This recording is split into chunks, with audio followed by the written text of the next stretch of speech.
Qué duda cabe que el país y los chilenos viven tiempos difíciles, tiempos turbulentos, una inflación galopante, una delincuencia desatada, múltiples polémicas de los ministros de las dos coaliciones de gobiernos, encerronas, macrozona norte, macrozona sur, inmigración, todo a menos de un mes del plebiscito del 4 de septiembre, probablemente el plebiscito más importante desde 1988 en la historia de Chile, donde usted va a tener que decidir acerca de este texto. Para eso y más, vamos a hablar aquí en Agricultura Prime. Agricultura Prime, el estelar de Agricultura con Jorge Pomar.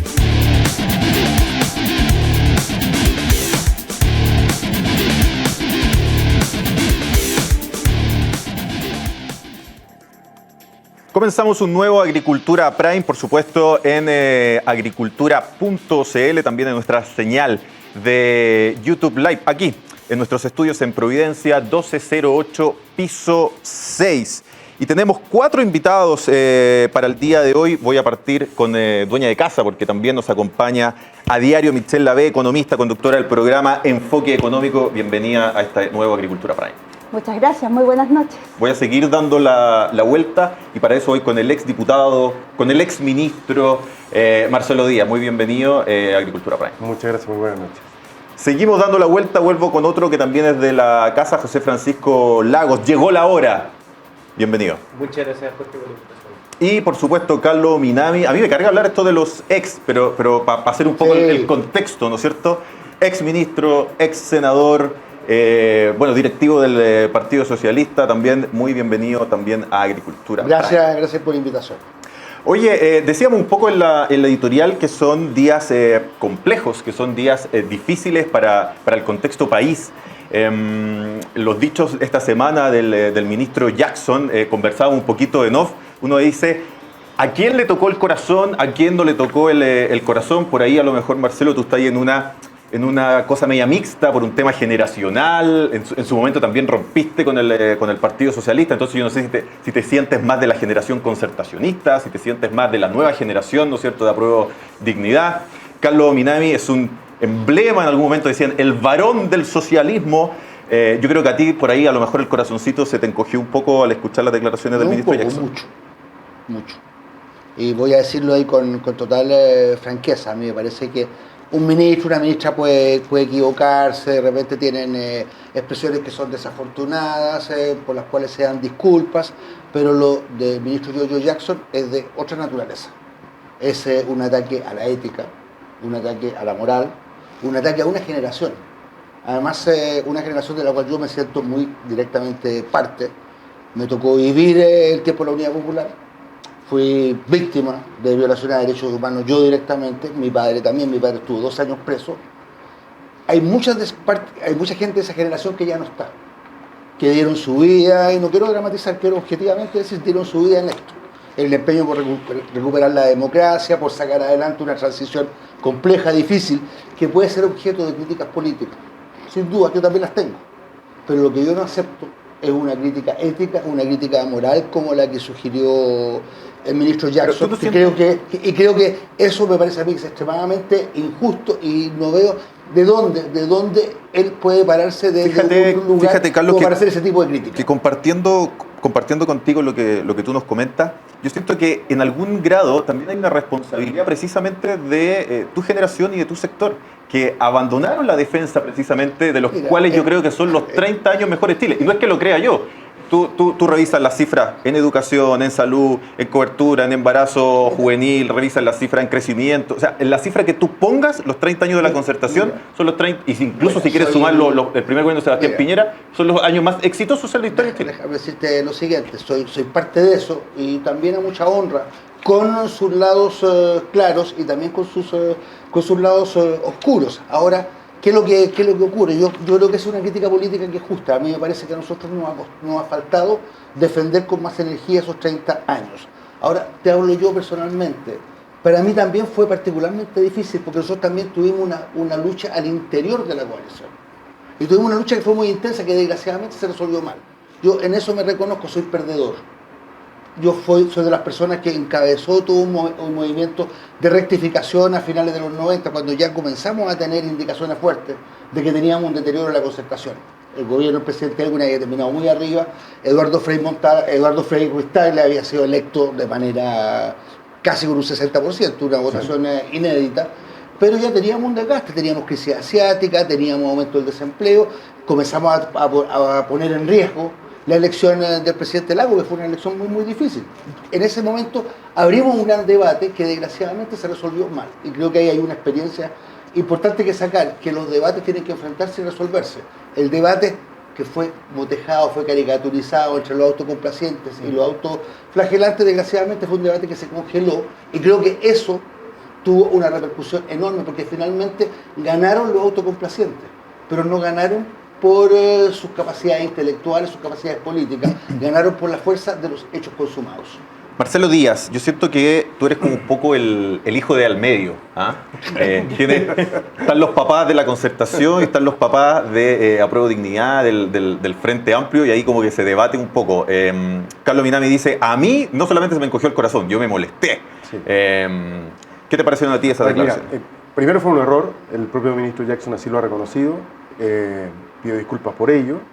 Pero yo quiero más bien acompañar otra reflexión, que es la que hizo, porque yo comparto lo que dice Carlos, yo fui parte de la concertación, probablemente no en cargos relevantes, el cargo más relevante que tuve en esos tiempos fue... Era más joven. Fui diputado. Era más joven, claro. Era más joven. Y fui parte de ese proceso también, y también me alineé con el sector de los autoflagelantes, porque teníamos la conciencia de que solo habíamos cumplido la mitad de la promesa. Habíamos crecido, pero crecer con equidad, la parte de la equidad había sido parte del dedo, que lo identifica muy bien Bachelet II, del que me siento absolutamente parte. Fue ministro de la presidenta Bachelet. Yo soy parte del Frente Amplio. Entonces, yo quiero acompañar la reflexión más bien que ha hecho el presidente de la República, porque la vivimos en el Congreso. Yo compartí harto con él, fue el momento en que ingresamos al Frente Amplio. El propio Gabriel ha dicho que, el propio presidente Boric, ha dicho que la crítica política que han hecho a las generaciones precedentes ha estado a veces teñida de mucho desequilibrio y de mucha injusticia. Porque, bien dice Carlos, el periodo de la concertación, el periodo de la nueva mayoría... ¿Pero eso es un acomodo político, tomando en cuenta los tiempos de hoy, o es una reflexión real? En lo absoluto, es una reflexión genuina del presidente de la República. Él rectifica lo que dice... Ya voy a ir con Michelle de que ayer, precisamente, no la vemos muy esa reflexión, porque primero tiene conciencia de lo que significa encabezar la jefatura del Estado y la jefatura del gobierno. Y segundo, porque probablemente ha tenido la posibilidad de tener interlocución, de construir desde el liderazgo que significa ser presidente de la República un esquema inédito en la historia de Chile, un gobierno con dos coaliciones que son cultural y políticamente cercanas pero no idénticas. Yo concurrí a la formación de Apruebo Dignidad, pero estuve antes en el otro lado de la mesa, y yo creo que esa perspectiva, sin duda, esto no es inocua, la molestia de Carlos, las de otras expresiones de distintos parlamentarios de todos los sectores van a tener consecuencias. Y el gobierno tiene que hacerse cargo de eso. Pero yo me quiero quedar con la reflexión que hace el presidente Boric, que dice, mire, cada ladrillo de la construcción de este muro, de este país que se llama Chile, lo hace en lo previo, que a veces están bien puestos y otras veces menos bien puestos, y uno tiene que hacerse cargo de esas luces y también de las sombras. Y yo creo que esa reflexión del presidente Boric es la que tiene que guiar al conjunto del gabinete, y desde esa perspectiva me parece que es correcto lo que hace rápidamente el ministro Jackson, a pesar de que los costos ya están instalados, que es reconocer que sus declaraciones fueron especialmente erradas, siendo él el ministro que tiene que construir una interlocución tan transversal en el Congreso. Le puedo hacer una observación a Marcelo Milla. Yo creo que uno comete errores, pero creo que lo del ministro Jackson es un modo, es más que un error. Vemos ahí modo de pensar. Vemos ahí a Michelle Lavé. Y yo creo que realmente llegó el momento de decirle a eso, basta. Yo creo que este gobierno tiene, durante los próximos días, que tomar decisiones muy importantes, particularmente el 4 de septiembre en la noche. Creo que tiene que generar una coalición que sea capaz de respaldarlo sólida y lealmente, que es lo que no ha tenido hasta ahora. Sí. Este sistema de las dos coaliciones, quizás caricaturizando un poco, pero no demasiado, es casi como jugar fútbol con dos pelotas. Entonces, yo creo que hoy día tiene que ordenarse eso, tiene que generar un programa, un acuerdo de gobierno que le permita dar gobernabilidad. A lo mejor no todos van a ser parte del gobierno, puede haber una cosa a la portuguesa donde uno entra en el gobierno, otros son parte de un acuerdo parlamentario, pero eso tiene que resolverse. Y es claro que el ministro Jackson no tiene ninguna condición para hacer eso, porque lo que cometió no es simplemente un error. O sea, uno puede decir, mire, el ministro Grau se equivocó el otro día, y me parece a mí, perfecto, se equivocó. pero este es un modo de pensar y que consiste en situarse en una altura moral que no le corresponde. Entonces eso me parece a mí que es totalmente inaceptable y es más que un error. Michel Lave, te veíamos ahí moviéndote en el asiento, esperando el turno, ¿no es cierto?, un poco de lo que nos decía Marcelo y ampliarlo. No solamente me refiero a las declaraciones del ministro Jackson, que causaron toda esta polémica que hemos seguido además toda la semana, sino también varias declaraciones, porque esta no es la primera, sino que han sido varias ya las declaraciones de distintos ministros que al rato tienen que retractarse. Si pensamos en la misma semana, hasta esto del ministro Grau de Economía, esto de que las pymes están aplaudiéndose por la inflación, ¿no es cierto?, y otras. Esto es una conducta habitual. Por ejemplo, para el caso Jackson, como dice Carlos, es un gobierno todavía en rodaje, en aprendizaje. Se reacomodan políticamente respecto cuando ven finalmente la mala reacción, la mala acogida que van teniendo las declaraciones, o es un sentimiento genuino, real. Yo creo que lo que manifestó el ministro Jackson le salió del corazón. Lo que no le salió de corazón fueron las disculpas posteriores, no le quedó otra. Creo que muy probablemente el presidente opina distinto, en eso tienen una visión distinta, pero lo que opina el ministro Jackson es lo que opinan otros ministros que han dado a entender lo mismo que ha dicho el ministro Jackson. Y aquí quiero decir que no puedo estar más de acuerdo con Carlos en términos de que uno no puede criticar el comportamiento moral, no. Nadie tiene la capacidad de criticar el comportamiento moral del resto. Puede decir, yo creo que lo hizo mal, que lo hizo bien, no estoy de acuerdo. Pero criticar y decir que son superiores moralmente me parece de un nivel de superioridad que es la misma superioridad que hemos visto y que los ha hecho cometer tantos errores. Porque quizás es primera vez que gobiernan, pero son políticos con muchos años de carrete. Entonces, llama la atención estos errores que están cometiendo, que solo ¿Tienen realmente tanto carrete en términos de gobierno? No de gobierno, pero sí de político. O sea, ambos llevan cuántos años llevan ya en el Congreso, presentándose ante las cámaras, dando opinión.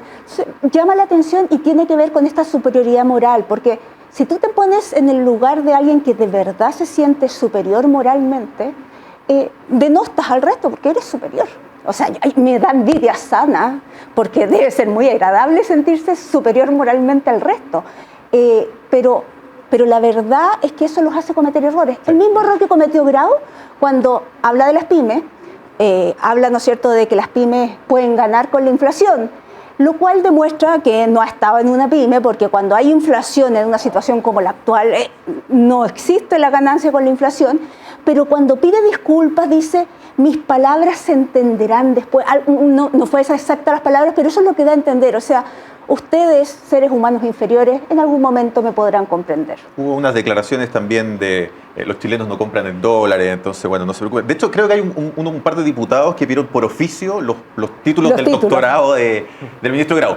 José Francisco Lagos, te llegó la hora. Uno tendería a pensar de que las declaraciones del ministro Jackson apuntan por ahí más directamente a la centroizquierda, a la exconcertación, pero él también se refirió moralmente al pasado gobierno, ¿no es cierto?, al del presidente Piñera. ¿Hay gobiernos morales, efectivamente, y gobiernos inmorales? Yo creo que la frase del ministro tiene problema en varios frentes. Uno es respecto a, primero, la generalización. Cuando uno se refiere a generaciones y le da una característica, un comportamiento moral a una generación completa, es muy fácil cometer errores porque las excepciones hablan por sí solas. Tanto de la generación que es emplazada como a la que está emplazando. Y ahí cuando se generaliza de ese modo, cuando se moralizan las visiones políticas, aquí ha llamado la atención porque obviamente se emplaza directamente a los socios de gobierno. Obviamente ya nos quedó claro que no podemos decir coalición, sobre todo por las frases del senador Insulza hoy y también la del presidente de la Cámara de Diputados, que no corresponde hablar de dos coaliciones. Pero también hay una cuestión que está bastante normalizada, que es cómo el ministro, Giorgio Jackson, no solamente se queda en meras declaraciones, sino que esto también se ha materializado en diversas acciones. Y cuando nosotros ya asumimos que es verdad que se puede moralizar el pensamiento político del que piensa distinto, eso al final, si lo extrapolamos hacia las máximas consecuencias, es negar la posibilidad de llegar a acuerdos y negar la posibilidad de la democracia en último término. Porque la democracia occidental consiste en que todos tenemos el objetivo de velar por el bien del país, pero elegimos caminos distintos. Y en ese camino son una cuestión opinable y por tanto tenemos diferencias. Y la gracia es ponernos de acuerdo en unas reglas de juego y dentro de esas reglas estar discutiendo y en el fondo tomar deliberaciones que implica a veces llegar a acuerdos o defender convicciones. Pero cuando nosotros horadamos moralmente a nuestro adversario político, esa posibilidad de llegar a acuerdos ya se elimina de plano.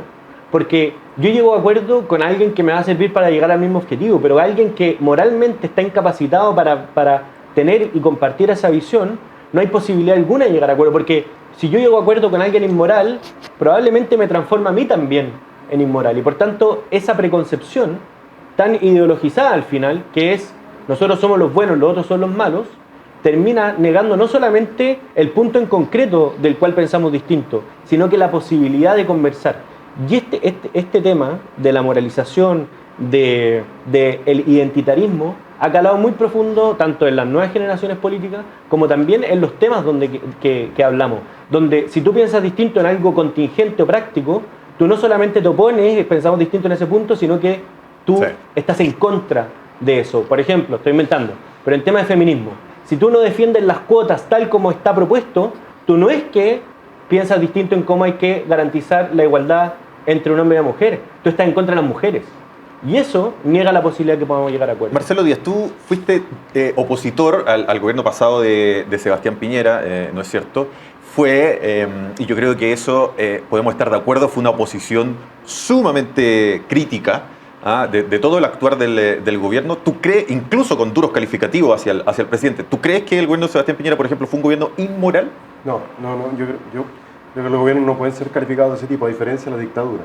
Un gobierno cometió muchos errores, que incluso creo que tiene responsabilidades en las violaciones de derechos humanos que ocurrieron durante el estallido social y posterior, y de eso de responder ante los tribunales que correspondan. Me parece que así funciona el Estado de Derecho. Pero no creo que uno deba hacer calificaciones morales. Comparto lo que dice José Francisco, porque cuando uno hace declaraciones muy globales, termina pegándole al voleo a muchos y a muchas. Pero yo creo que hay algo que dice Francisco que yo quiero recoger y que tiene que ver un poco con la cultura que se ha ido instalando en Chile desde hace un buen rato, y es que hemos limitado nuestra capacidad de diálogo. Mira, yo recuerdo una anécdota muy preciosa. Yo llegué a ser ministro después de estar 8 años en el Congreso, tampoco mucho tiempo más. Carlos fue ministro a comienzos de los 90, me mucho más difícil que el periodo que me tocó a mí, a pesar de que las condiciones eran completamente distintas, post-transición o post-dictadura, en el caso nuestro, con una crisis social muy profunda, que la habíamos identificado. Lo dijimos como gobierno formalmente, estamos sentados en una bomba de tiempo. Esto va a ser crisis porque la fractura social, la falta de cohesión social en Chile es profunda. Y eso es lo que se evidencia en el estallido social. Entonces, tenemos que, y eso es bueno que lo entienda mi gobierno, porque este es mi gobierno, y yo lo respaldo, que tenemos que cultivar más la capacidad de dialogar.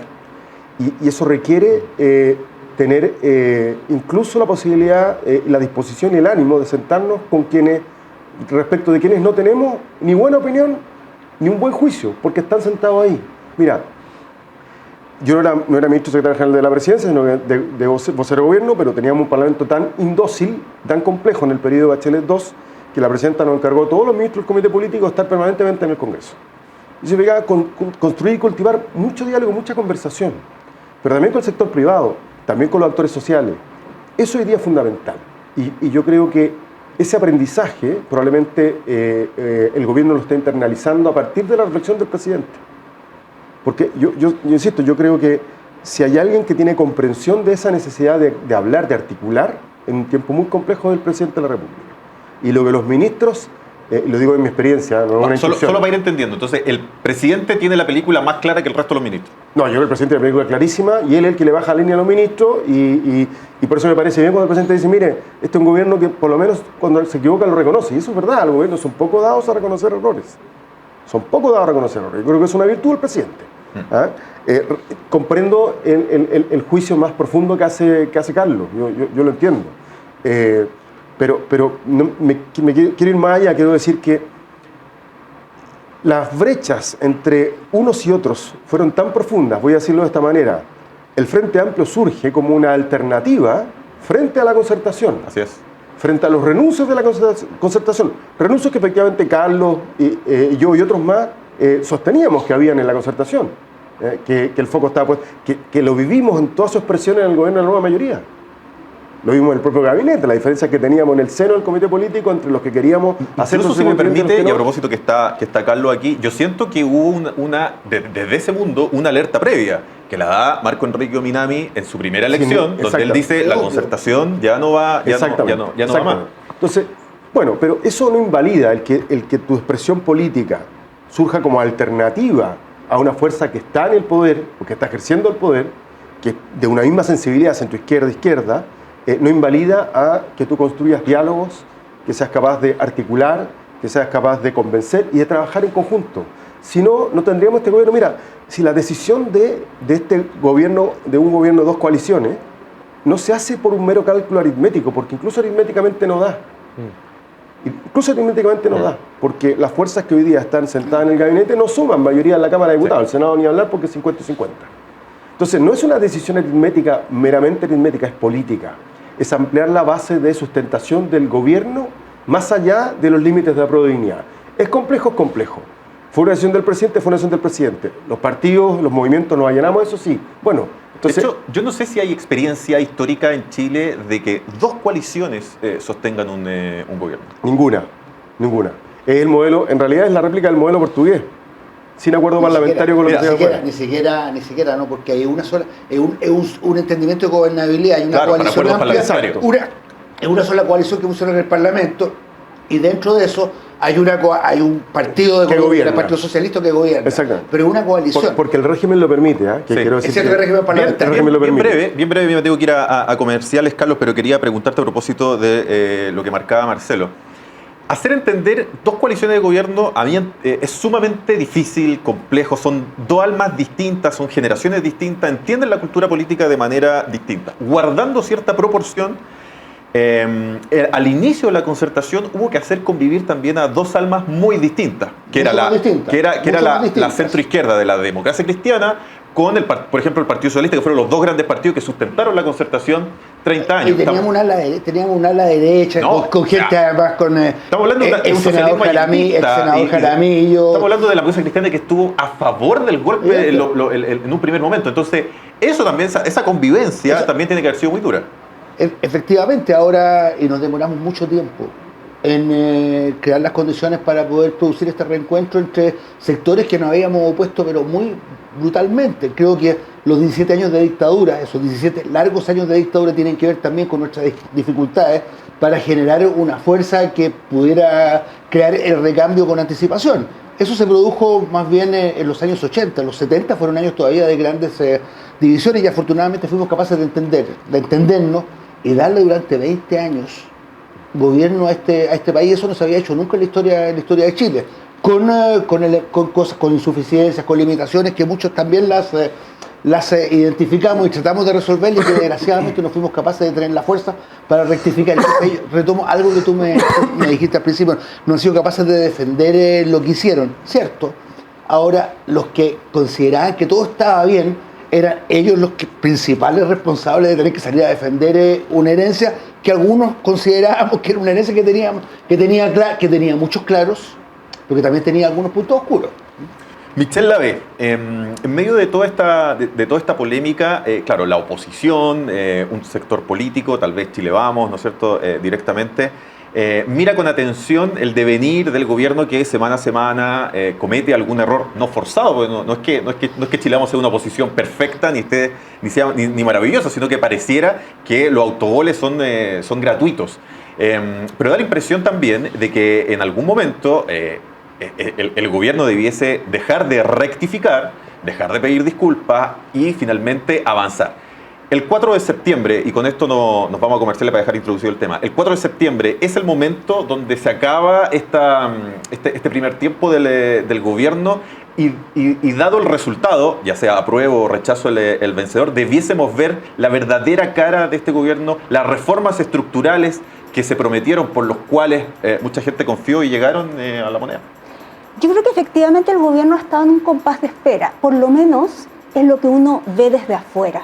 Había un compás de espera en términos de no hacer o no ponerle el acelerador a los cambios prometidos. De hecho, la gente está pidiendo los cambios y me da la sensación que se ha ocupado, ¿no es cierto?, de mucho de la parte de comunicación, poco de la acción, y lamentablemente eso se ha transformado en dos cosas. Uno que tiene que ver con su decisión de apoyo y representación de una de las opciones del 4 de septiembre, que es, ¿no es cierto?, que incluso la senadora Rincón ha dicho que se ha convertido en los que están a cargo del apruebo, pero además les ha inhibido de actuar en áreas que eran básicas de mantener antes del... Ellos mismos dijeron en muchas ocasiones que al principio, que antes del 4 de septiembre no iban a poder hacer mucho porque necesitaban la nueva constitución para actuar. Nosotros sabemos que para actuar no era necesaria una nueva constitución, si no, no hubiéramos tenido ni una acción entre el 90, ¿no es cierto?, y ahora. Pero sí, me da la sensación que ha habido una espera, muy ilusionados en esta nueva constitución que se va a plebiscitar, y que hoy día están en una situación, y por eso salieron a dirigir el apruebo, en una situación en que ven difícil esa aprobación, la ven más lejana, y por lo tanto ven complicado la implementación de su programa de gobierno. Vamos a hacer una pausa en esta Agricultura Prime. Usted no se despegue de su celular, de su computador, el desktop, el notebook, donde sea que nos esté mirando, el iPad. ¿Dónde más podemos ver? En todas las distintas plataformas, ¿no es cierto? YouTube Live, agricultura.cl. No se pierda José Francisco Lagos, Carlos Minami, Marcelo Díaz y también Michelle Lave. Pausa, volvemos con más.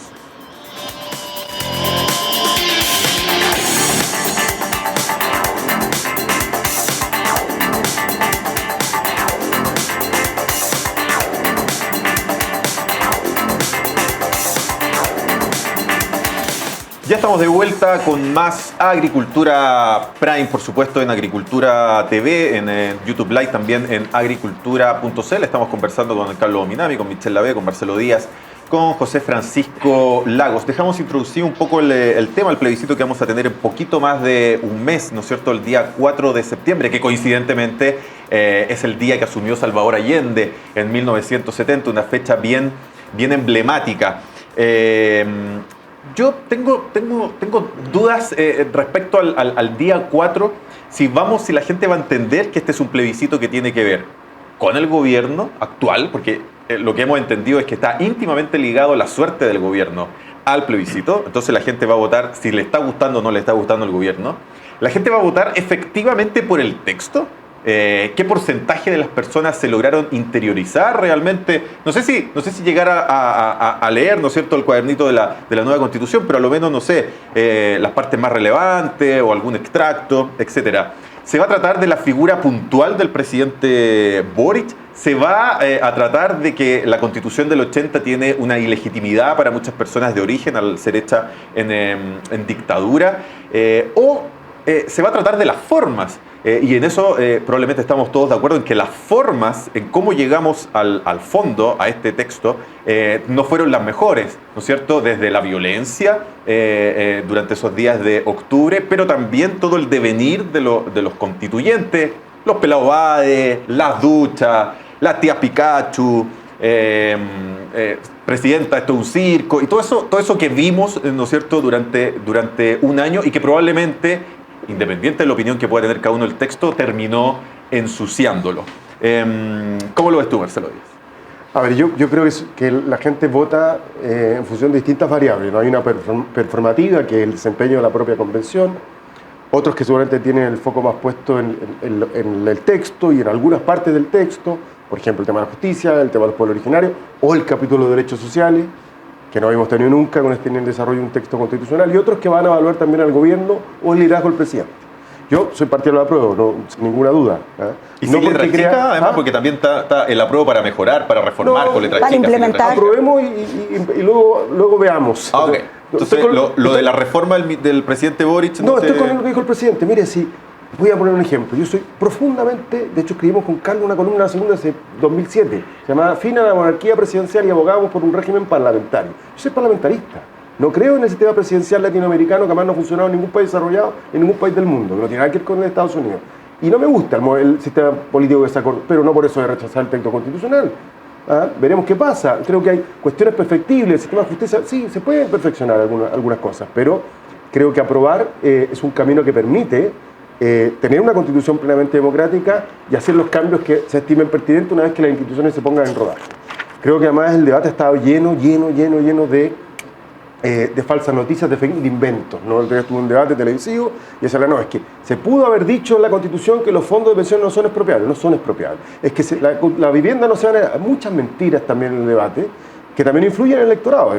Eso lo hemos visto, lo vimos en Brasil con Bolsonaro, lo vimos en Estados Unidos con Trump, lo vimos en Inglaterra con el Brexit. O sea, sabemos que las redes sociales permiten canalizar muchas mentiras también que enturbian. Entonces, pero yo sí creo que aprobada la nueva Constitución hay un camino que nos permite resolver el entuerto constitucional que tenemos hace mucho rato. Si se rechazara, lo dije además cuando se discutió esto en la Comisión de Constitución de la Cámara de Diputados después del acuerdo del 15 de noviembre, si el plebiscito de entrada es contundente y categórico, y ahí me alegro mucho que la derecha lo diga, aunque no ha dicho qué cambiaría, que es la Constitución del 80 es irreversible, está irreversiblemente muerta.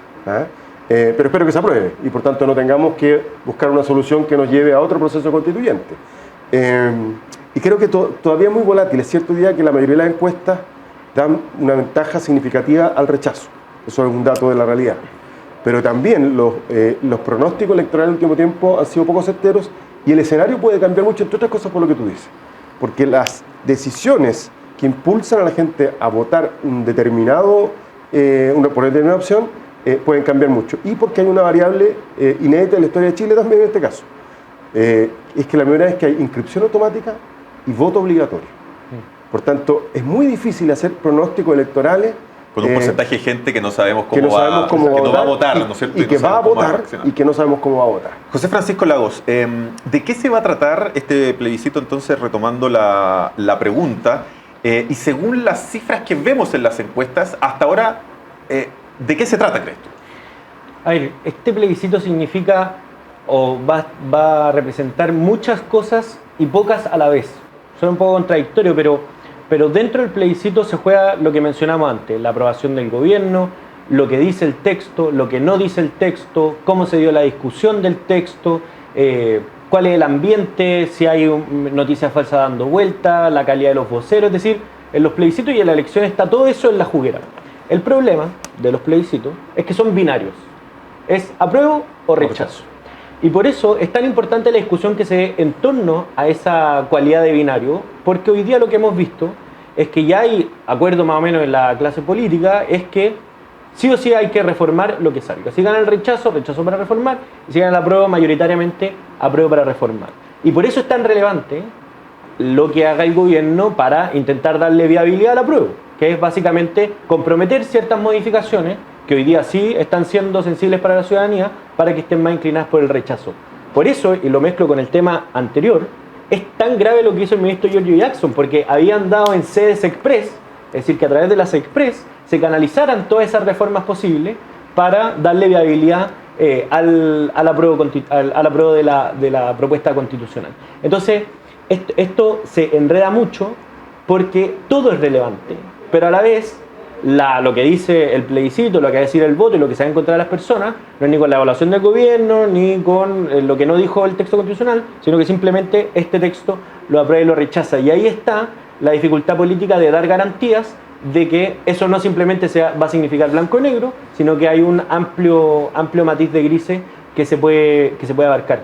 Y ahora yo creo que los de la prueba tienen una dificultad, que es que cada vez que han dicho que se va a arreglar en algo el texto, por ejemplo en el proceso constituyente, se le ha caído esa opción. Por ejemplo, cuando partieron las comisiones provisorias dijeron en las comisiones permanentes lo arreglamos, después en el pleno lo arreglamos, después en la comisión de armonización lo arreglamos. Ahora dicen no, después el Congreso lo va a arreglar. Pero claro, cada vez que pasa bueno, yo no quiero polemizar, pero Marcelo dice no, aprobemos y de ahí vemos. Por ejemplo, pero para precisar, yo creo que es correcto el llamado que hizo el presidente. Pongámonos de acuerdo. Pero en los Marcelo, cambios que hay el que presidente hacer. dice, pongámonos de acuerdo en Ahora. esto, en Pero esto y en esto. Ningún problema, hagámoslo. Es ahora distinto a mismo. decir, aprobemos y de ahí vemos. No, es que, perdona, es que yo estoy de acuerdo con José Francisco nuevamente. Si el plebiscito es apruebo o rechazo. No hay más opciones, no hay rechazo para reformar, no hay apruebo para mejorar, no hay apruebo para inventar, no, es apruebo o rechazo. Entonces, el presidente hizo un llamado a su coalición, que es o a sus coaliciones, a que nos pongamos de acuerdo en qué cambio haríamos. Y yo creo que el deber de una coalición que apoya lealmente al gobierno, no solamente para tener ministros y ministras, sino que porque tiene un compromiso político, pragmático con el presidente, tiene que acoger ese llamado al presidente. Carlos Minami, ¿tú le crees a la centro-derecha después de haber vivido toda la dictadura, la recuperación de la democracia, de haber vivido 25 años donde claramente hubo un sector que se parapetó en la Constitución del 80 para llevar adelante cambios estructurales? Recién vimos cambios desde el año 2005 en adelante. ¿Tú le crees a la derecha cuando dice vamos a rechazar para reformar y ahora sí vamos a hacer los cambios necesarios? Y ojo, y además dijo, y ahí están los votos, ahí están los 4/7, vamos. Mira, yo creo que para estos efectos no se puede hablar de la derecha. Yo creo que hay derechas y derechas. Creo que hay una parte de la centro derecha que está sinceramente con la idea de que es preciso avanzar hacia una nueva constitución y creen en eso. Pongámosle un par de nombres para que la gente... Yo creo que hay mucha gente, yo diría, la mayor parte de la gente de Bópoli está en eso. Creo que hay una parte de Renovación Nacional, hay una parte de la UDI. Yo le creo a Macaya, por ejemplo. ¿Ya? Le creo a Macaya, pero creo a su vez también, y que con mucha franqueza, el Partido Republicano, el candidato presidencial de la derecha, que sacó el 44-45%, no cree en eso. Él cree que la constitución vigente es la mejor constitución, y ahí si gana el rechazo, se va a generar un elemento, una discusión que va a ser bien compleja. Entonces, si hablamos de economía, siempre surge el tema de la incertidumbre. Yo creo que es cierto que en Chile hay incertidumbre, pero la mayor incertidumbre que puede haber es qué es lo que va a pasar si gana el rechazo en Chile. De eso no tengo la menor duda. Por eso que me parece a mí que el apruebo, con las dificultades, con los problemas que tiene el texto actual, es un mucho mejor punto de partida para la discusión posterior. Y una cosa que me gustaría complementarla. Yo creo que es cierto, estas semanas van a ser duras. Van a ser semanas muy intensas, pues se están jugando muchas cosas. Entre otras cosas, hay un plebiscito que no es solamente sobre el texto, es un plebiscito sobre el proceso y un plebiscito también sobre el gobierno. Entonces, va a ser un momento duro, pero paradojalmente... Lo que decía José Francisco, todo entra a la juguera. Está todo hecho en la juguera, no cabe la menor duda, y la gente se va finalmente a resolver sobre la base de dos cosas, de los atajos y los voceros. Los atajos son las maneras que la gente tiene, que no todo el mundo va a leer el texto, pero va a decir, mira, me gusta esto otro, vale la pena, no vale la pena, ese va a ser un atajo, y los otros van a ser los voceros. Los voceros van a ser también muy determinantes desde el punto de vista del resultado. Ahora yo creo que la paradoja es la siguiente, que vamos a tener una tremenda polarización, va a ser muy intenso el debate durante estas semanas, pero curiosamente hay finalmente un acuerdo básico, y en eso estoy completamente con Marcelo, hay un acuerdo básico en el sentido que la Constitución actual está muerta. Y por tanto entonces se va a requerir sí o sí un segundo tiempo. El 4 de septiembre termina el primer tiempo y el 4 de la noche se abre un segundo tiempo constitucional en donde yo espero que se pueda hacer lo que la Convención no hizo. La Convención no fue capaz de proponernos un texto que pudiera representar al 65, 70, a una gran mayoría del país. Ellos se equivocaron pensando que los 2/3 que tenían en la Convención eran los 2/3 de la sociedad, y eso no era así. Entonces, yo creo que ahora en este segundo tiempo lo que hay que hacer es generar ese entendimiento, ese acuerdo, de manera que tengamos una constitución que no será unánime. Siempre uno va a tener razones para estar en desacuerdo con uno u otro punto, pero por lo menos que tengamos al cabo de este proceso un nuevo plebiscito en donde la opción apruebo tenga el 60, 70, 80%, algo parecido al primer plebiscito de entrada. ¿Tú compartes, Michelle, de que, como José Francisco, también Carlos, de que va a ser una juguera la decisión del 4 de septiembre, que no es exclusivamente el texto constitucional, que fueron las formas de la convención, que fueron las declaraciones de no sé, no quiero caricaturizar, la declaración de Sting, o que la platita ya no es de usted, la tía Pikachu, etcétera, el canturreo? Sí, yo no escuché tan malo el canturreo en todo caso de la convención, las payas. Yo creo que sí, pero yo creo que hay un factor importante que además debería ser muy importante a la hora de tomar la decisión. y tiene que ver con la historia de la ley. ¿Y por qué? ¿A qué me refiero con esto? Los gringos tienen un dicho que es bien común, ¿no es cierto? Ponga su plata donde está su boca. O sea, si yo creo que a esa empresa le va a ir bien, esa acción compro, no otra, por mucho que yo diga que las otras acciones les va a ir bien. Entonces, eso en economía se llama preferencias reveladas. Las preferencias reveladas significa que cuando uno toma una decisión, esa decisión está indicando lo que de verdad está pensando. Por eso te insisto que cuando el ministro dice, ¿no es cierto?, que es superiormente moral su grupo de personas, digamos, él de verdad lo siente, porque está revelando algo. Bueno, cuando se rechazan en forma constante ciertas indicaciones que se elevaron en la Constitución, que tiene que ver con la inexpropiabilidad de los fondos de pensiones, la heredabilidad de los fondos de pensiones, el precio justo versus el precio de mercado. Y se rechazó 3 veces que el precio mercado, que no se pudiera poner precio de mercado que fuera precio justo, que no saliera en la Constitución que los fondos de pensiones eran inexpropiables, que no saliera en la Constitución que los fondos de pensiones eran heredables. Lo que te dice la historia de la ley, lo que va a leer un juez cuando tenga que juzgar, porque esta es una Constitución que deja muchos puntos abiertos, ¿no es cierto?, porque es muy amplia en algunas cosas, justamente para tratar de dejar la opción de que el juez decida. El juez se va a ir a la historia de la ley y va a decir: 3 veces se negó que los fondos de pensiones eran inexpropiables, que decidió la Convención Constitucional que los fondos de pensiones no eran inexpropiables y por lo tanto son expropiables. Y a la hora de decidir, un juez, tal como tiene que decidir, va a tener que decidir en orden a la historia de la ley, y la historia de la ley le va a decir: no hay nada que hacer. Esta Constitución dice que los fondos son expropiables. Y eso es algo que tiene que tomar en consideración la gente al votar. Yo creo que, aparte de todos los otros factores, está este factor que está oculto, que efectivamente la gente le ha tratado de negarlo, pero que es realidad, lamentablemente. ¿Ha tratado de negarlo Marcelo Díaz? No, yo voy a discrepar jurídicamente de Michel, no vamos a saltar la parte económica, porque en derecho público solo se puede hacer aquello que está expresamente autorizado por la ley. A diferencia del derecho privado, que se puede hacer todo aquello que no está prohibido. Entonces, de todo el rango de negocios posible, salvo aquello que está expresamente prohibido. En cambio, en derecho público tú puedes hacer solo aquello que está expresamente señalado. Entonces, voy a poner un ejemplo. La Constitución actual no dice precio de mercado, dice daño patrimonial para justificar la expropiación. El proyecto de nueva Constitución no dice precio justo, dice justo precio. Nadie ha definido el justo precio. Las constituciones tienen leyes que las desarrollan y complementan. Las principales de ellas, de acuerdo al articulado transitorio del proyecto Nueva Constitución, deben ser dictadas por el Congreso en los próximos 2 o 3 años. Un Congreso que en el Senado está empatado y que en la Cámara de Diputados no hay ningún sector que por sí solo tenga mayoría absoluta. ¿Qué es lo que también va a mirar un juez al momento de fallar? Las leyes complementarias, las leyes que desarrollan los preceptos constitucionales.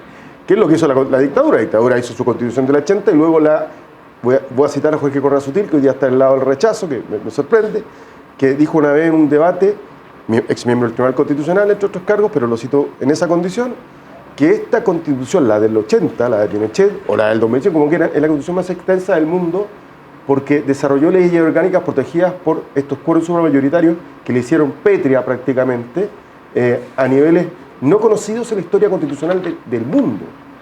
Si uno de verdad tomara la Constitución del 80, más toda la ley orgánica, es la Constitución más larga de la historia del mundo, más extensa. Entonces, esas leyes complementarias que tienen que desarrollar estos preceptos, voy a poner un ejemplo, otro día lo decía Mario Denford en CNN, que estuvo en el Parlamento, cuando su gobierno, el gobierno del presidente Piñera, mandó un proyecto de ley en el que decía: mire, el 10%, que es lo que todo el mundo ha dicho, nos pertenece a cada uno, es inexpropiable y es heredable. Pero el resto, las condiciones del empleador, lo ponga el Estado, vamos a hacer un sistema mixto. Presidente Piñera, ya lo ha dicho la presidenta Bachelet en Bachelet 2, lo va a hacer este gobierno. Todos hemos dicho que si queremos mejorar las pensiones respecto de los aportes adicionales al 10%, una parte debe ir a cuentas individuales, otra parte, y hay un debate sobre eso, en 3 gobiernos de distintos signos, Bachelet 2, Piñera 2 Boric. Entonces, o el tema de las viviendas. Entonces, por eso digo yo que no contribuye a un sano debate, ni a cultivar, ni a fomentar la cultura del diálogo, constituir el debate sobre la base de mentiras. Las viviendas, es que no van a ser heredables. Perdóneme, hoy en Chile, y esto no lo ha modificado ningún gobierno sustantivamente, significa que es una política de Estado. Hay subsidios para vivienda social dinámica sin deuda, para comprar con crédito público, subsidios de arriendo, viviendas protegidas, y tú te haces dueño de la vivienda que te compras con tu propio recurso, con la que el Estado te entrega, pero no sos dueño de la vivienda que estás arrendando, ni con plata pública ni con plata privada. Eso lo sabe todo el mundo. Sin embargo, alguien dijo, no, es que las viviendas no van a ser heredables. No hay un solo artículo en la Constitución que diga eso. Entonces, es que se insistió en presentar esto en la convención. Sí, claro, había un sector de la convención que lo que quería era que fracasara. Y diseñó una estrategia destinada a dañar a la propia convención, con activa colaboración también de otros, y eso es evidente. Entonces, y eso a mi juicio ensucia el debate. Porque algo que decía Carlos que a mí me parece bien, a mí me tocó encabezar otro proceso constituyente de la presidenta Bachelet, que lo dije el otro día y sorprendió como estábamos atados de mano. Nosotros no nos dejaban utilizar la expresión nueva constitución. Cuando se aprobó el presupuesto y creamos este Consejo Ciudadano, el primer acuerdo es que el gobierno no puede hablar de nueva constitución, puede hablar de idea, proyectos, de una discusión.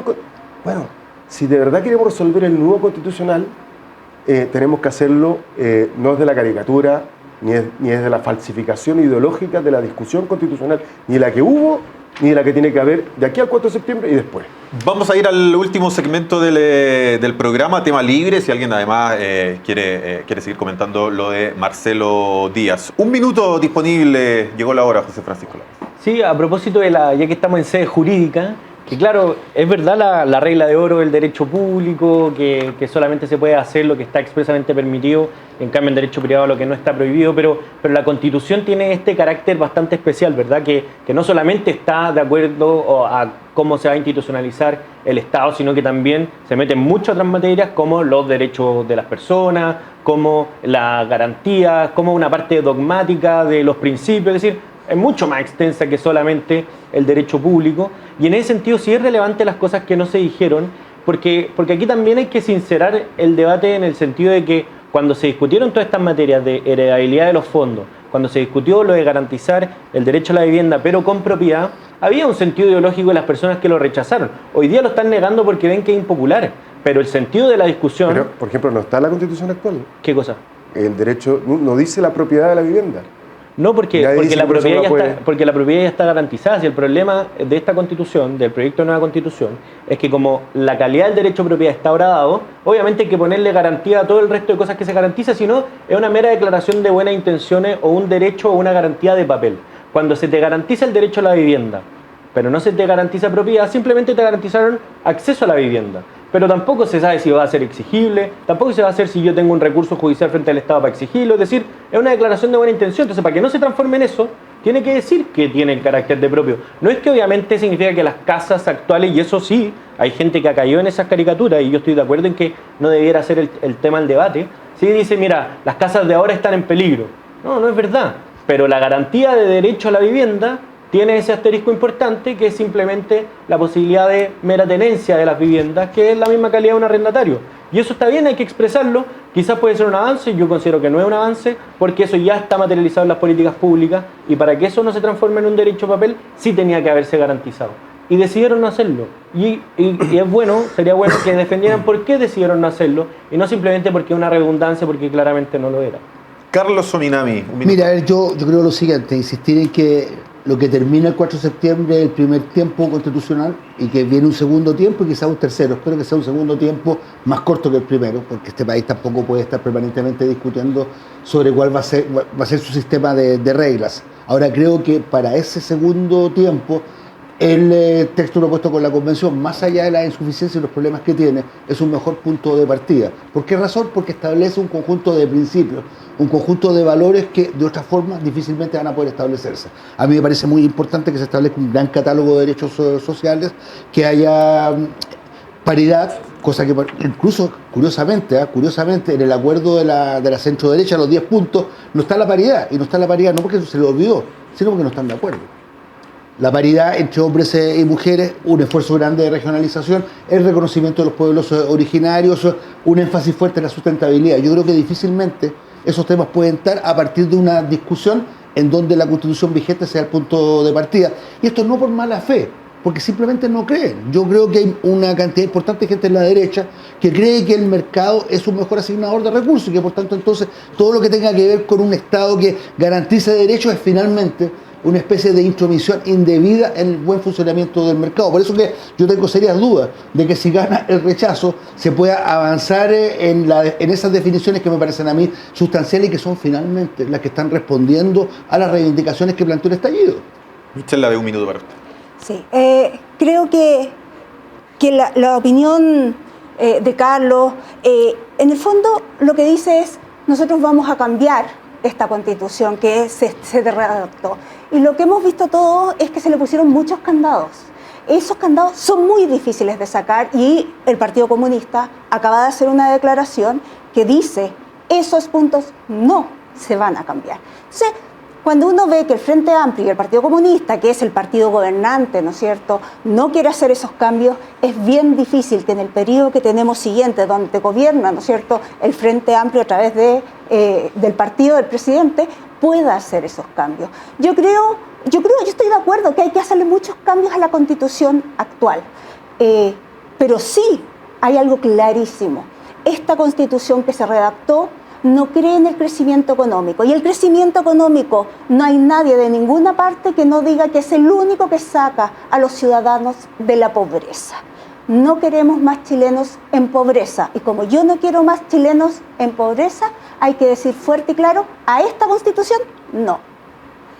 Contigo cierro, Sí, Marcelo. gracias. Mira, voy a partir de un ejemplo. La actual Constitución a propósito de vivienda no dice derecho, dice acceso a la vivienda, no habla de propiedad. La nueva Constitución reconoce el derecho a la vivienda en distintas modalidades, tal como las políticas públicas hoy día han podido desarrollarse y positivamente, ¿no? Viviendas preferenciales para adultos mayores, para personas con discapacidad, subsidios de arriendo cuando los recursos lo permiten. A medida que ha crecido la capacidad del Estado, se han multiplicado las alternativas. Por cierto, también vivienda en propiedad. Y me alegro que José Francisco ayude también a desterrar esos mitos. No, es que tu casa te la van a quitar. Mentira, eso no es parte del debate. Pero comparto totalmente lo que ha dicho Carlos. Y a pesar de que le creo a gente como Macayo, también tengo la impresión de que hay gente que sinceramente cree en la derecha que la Constitución del 80 está muerta irremediablemente y que por tanto tiene que haber una nueva Constitución. Pero no creo que esos liderazgos, quizás más conscientes de esta situación, en un triunfo del rechazo tengan la capacidad de comprender que el punto de partida no puede ser la Constitución del 80. Que es la única Constitución del mundo, no hay otra, que tiene el modelo económico en el corazón de la Constitución. En los países democráticos, los gobiernos de izquierda gobiernan mientras son mayoría y los gobiernos de derecha gobiernan mientras son mayoría. En Chile no. La regla de Guzmán. Se mueve lo que yo permito que se mueva, no se puede mover más.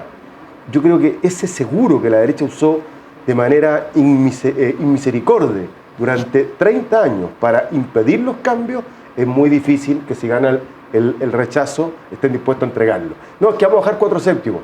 Es jugar con las cartas marcadas. Sabemos que en el Senado tiene el 50%, da lo mismo. Podrían poner 55% y da lo mismo. ¿Ah? Y lo que dice Michelle, mira, yo soy parte del Frente Amplio. El Frente Amplio ha dicho acuerdo para implementar y el presidente de la República ha hecho un llamado a su coalición, especialmente a Prodignidad, que es su coalición matriz, a que esté dispuesta a incluso avanzar en qué cambios se pueden hacer. Y no tengo ninguna duda, sobre todo conociendo al Partido Comunista, que puede tener opinión, pero que es un partido disciplinado.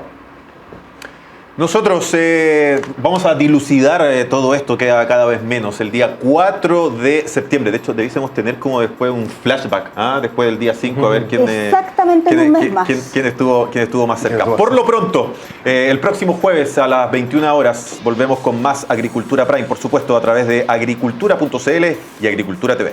Chao.